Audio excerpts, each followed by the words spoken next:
Alors le titre de ton exposition, c'est le paradoxe de la nuit noire. Et j'aimerais bien que tu nous dises quelques mots justement sur ce paradoxe, puisque dans tes images, on en voit effectivement où on sent. Hein, le ciel est noir, on est dans les noirs profonds, hein, une expérience des ténèbres. Et puis d'autres, on a beau regarder tes petites légendes, parce que tu prends toujours un soin extrême à noter exactement le jour, le mois, l'heure et le temps de pause, donc d'une minute, ça peut aller jusqu'à 10, 15, voire plus. Donc ce que j'aimerais savoir justement, c'est comment certaines images, donc, comme celle que tu as dans ton dos, donnent l'impression qu'elles ont été prises quelque part en plein jour, à travers des ciels justement très lumineux. Alors effectivement, le paradoxe de la nuit noire, c'est vraiment, ça m'est tombé dessus comme une évidence dans des errances sur Internet, puisque c'est vrai que je m'intéresse à toutes les conquêtes spatiales, évidemment notre relation à la nuit, les astres, et je suis tombé sur le paradoxe d'Olbers. J'ai commencé à lire la description sur Wikipédia, et là je vois paradoxe d'Olbers, parfois nommé paradoxe de la nuit noire, et là je continue à lire. En fait, le paradoxe de la nuit noire, ce que ça désigne pour de bon, en fait, c'est une question qui a été posée d'abord par Kepler en 1613, et qui est, si vous voulez, dès qu'on a commencé à considérer que l'univers pouvait être infini, et peut-être aussi de se décentrer, de se dire que la Terre n'était pas le centre du monde aussi, on s'est rendu compte, Kepler s'est dit, voilà, si l'univers est infini, le nombre d'étoiles aussi. Si le nombre d'étoiles est infini, pourquoi la nuit, on n'en voit pas partout, et pourquoi du coup la nuit n'est pas lumineuse? Donc la question, on a mis assez longtemps à y répondre, par étapes. On n'y a pas totalement répondu, mais quand même on a à peu près fait le tour depuis les années 50. Et elle se tranche sur plusieurs points. La première, c'est que le nombre d'étoiles n'est pas infini. Ça, c'est la toute première chose. La deuxième chose, c'est que c'est le facteur temps. C'est-à-dire qu'une partie de la lumière n'a pas eu le temps de nous parvenir. Un décalage aussi dans le spectre.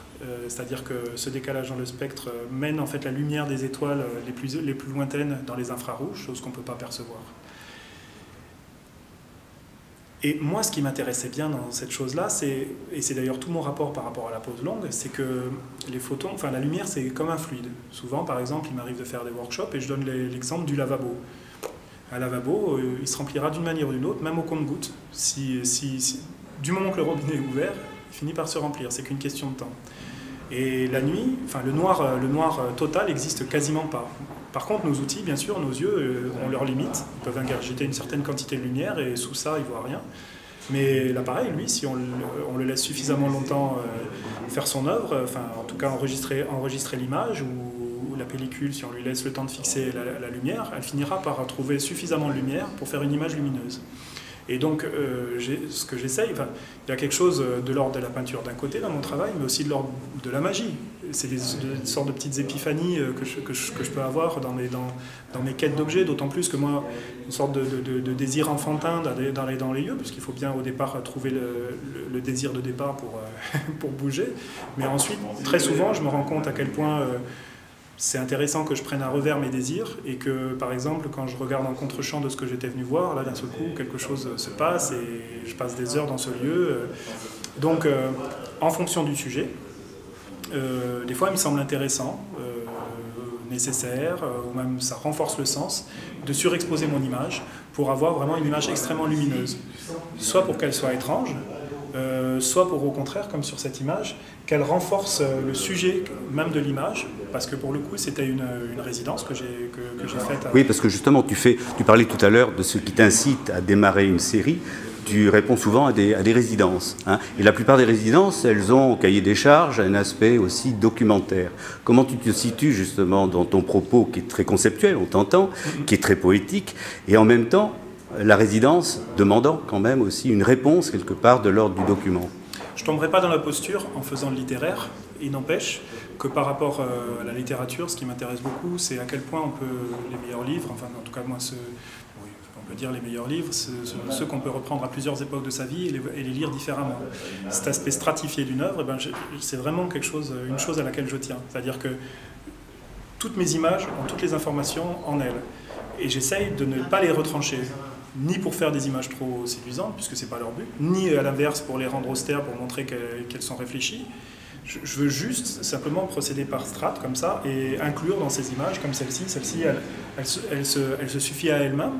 En même temps, c'est tout l'enjeu de l'image et c'est moi tout ce qui m'intéresse dans l'image et c'est ce qui me fait venir à ça. C'est-à-dire que c'est une surface et qu'on peut prendre les choses en surface, on peut aussi les creuser. Voilà, pour le coup, ça pourrait presque être de l'ordre du vilain jeu de mots puisque là on parle d'un site d'extraction de lignite, une sorte de charbon pauvre en Allemagne. Et là, par exemple, sur cette image, il y a une valeur plastique. Enfin, en tout cas, j'essaye de travailler l'aspect plastique comme un tableau. Et en même temps, ça a du sens. Je voulais pas montrer frontalement mon sujet. Déjà parce que je veux pas me dégager politiquement, mais je pensais que c'était pas ma place en fait de prendre une position par rapport à ce lieu qui est l'incarnation d'un désastre écologique dans un sens, et aussi la réponse à une question qui est posée, enfin une réponse, mais une réponse non définitive, non satisfaisante, mais aucune de ces réponses est satisfaisante, à savoir comment faire pour produire de l'énergie. Les Allemands par exemple utilisent cette lignite et sont sortis du nucléaire. Je crois qu'il n'y a aucune solution satisfaisante, on cherche juste des solutions. Sur cette image, le blanc de la carte, enfin le blanc de l'image correspond au blanc de la carte, c'est-à-dire c'est un site d'extraction. Donc sur la carte, il y a une gigantesque masse blanche parce que le site est en évolution perpétuelle, que du coup, en attendant, comme on pourrait faire pour une terra incognita ou un terrain militaire où certaines choses sont secrètes et on ne doit pas les dévoiler.